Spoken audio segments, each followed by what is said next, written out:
นี่คือบริเวณหน้าถ้ำผาลายแต่นี่เรียกว่าผาลายแหละนี่ผาลายบ้านนาผางแหละตำบลกกป่าซิวพูดก็มีภูเขาได้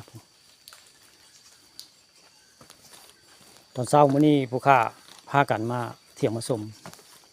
วัดวาอารามถ้ำผาลายบ้านนาผางแหละนี่มีความสวยงามที่ทัดคักไว้ไงอันนี้บริเวณผาลายอันนี้ด้านใต้ได้ด้านล่างบริขึ้นถึงอันนี้ก็เป็นกุฏิเพิ่นได้อันนี้เบื้องแรกคือสิบุมียาคู่หมองนี้ยาคู่ทรงสิบุมีเบื้องแล้วอันนี้จะเฮ็ดไปช่างออกหน้าผานี่ก็เป็นเฮ็ดได้เป็นเฮ็ดออกหน้าผาเบื้องแล้วจักมันเฮ็ดไปช่างออกข้างในขี้หินหน่วยง่ายเลยเบื้องแล้วคือเฮ็ดได้โอ้เฮ็ดอะไรได้เฮ็ดหน้าผานี่โอ้เฮ็ดไปช่างดีอันนี้หากเห็นแล้วนี่เฮ็ดออกหน้าผาจักเฮ็ดไปสั่งนี่เฮ็ดเปรกประหลาดออกหน้าผาได้ออกหน้าผาลายวันผางอัศจรรย์นะเฮ็ดไปสั่งออกหน้าผาแล้วก็หินก็ได้ตัวมงคลย่างก่อนแล้วผู้ข้าปาลังคาพระชมมีระฆังได้ระฆังแล้วนี่โอ้ระฆังอันนี้ซีเมนต์นั่นโอ้ให้ตีลงบกหน้าได้อยู่บ่ตีลงบกเด้อจะที่ทางเขาตีระฆังเด้อมึงนะให้ตีจะบ่อ่านก่อน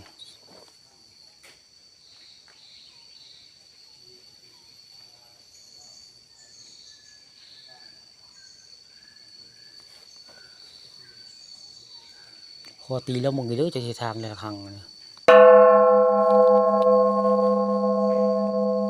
คักอู้ดังแต่เนาะเสียงระฆังอยู่เนาะ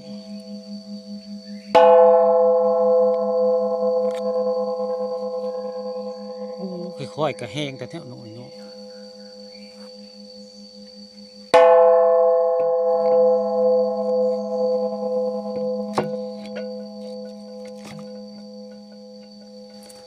ผู้ขาได้ตีระฆังได้มีโอกาสตีระฆัง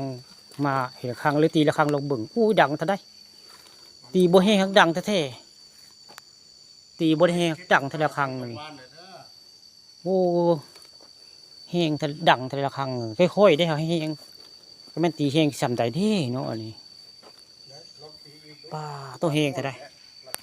ง่วนบ่ตีเบิ่งไปลุงเจ้า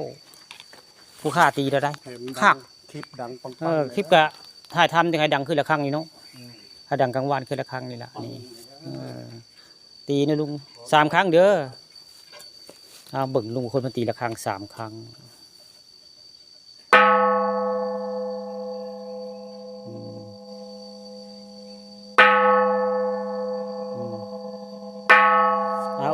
โอเคคักแล้วคักขอที่จะทางมาได้ขอตีระฆังมาดามเพื่อนพี่ก็ขอตีระฆังนี่เด้อให้โด่งดังขึ้นระฆังนี่แหละปังเนาะนี่ละ